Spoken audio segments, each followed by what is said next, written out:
Hey guys, Fish Tank Monsters here. I'm Johnny. Hello.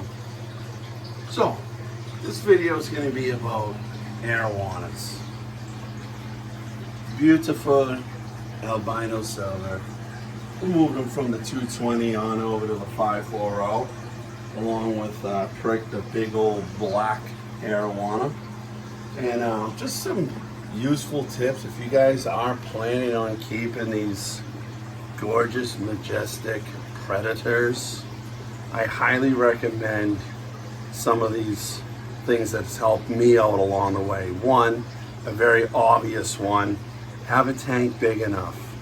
If you have a 125 or a 180 and you're like, I'm gonna get an arowana, put it in there, it's gonna be too small. Even my 220 is too small for an arowana. That's just my grow out tank for my arowanas.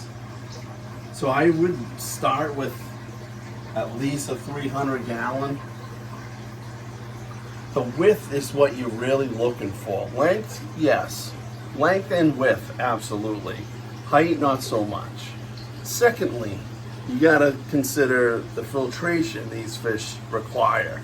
They need clean water and they need pretty good movement, pretty good current in wide open spaces. Thirdly, don't have them in a high traffic area because if people walk by, they spook so easily. I've had so many arowana jump just from a door being closed. So you guys got to take that in consideration. Also, your tank mates. What are you going to put in with the arowanas? Arowanas like to fight. They fight each other. My arowanas, they don't pick on the catfish. They pick on each other. But that's normal. They like to scrap a little bit, and that's cool. You know, just as long as there isn't any, you know, scales being removed or fins ripping or whatever. So you gotta bear that in mind. Also, you gotta bear in mind the food. These guys eat a ton, a lot of food, fleshy food, shrimp, tilapia. Some like pellets, some don't like pellets. I have some that like pellets. And I have others that, you know, they just flat out don't want pellets. They love krill though. I found they really like krill a lot. You know, things like that. You gotta have good healthy water. You gotta obviously keep up with your maintenance, keep up with your water changes. Make sure your water perimeters are good, just like all fish. You should have a good baseline like that.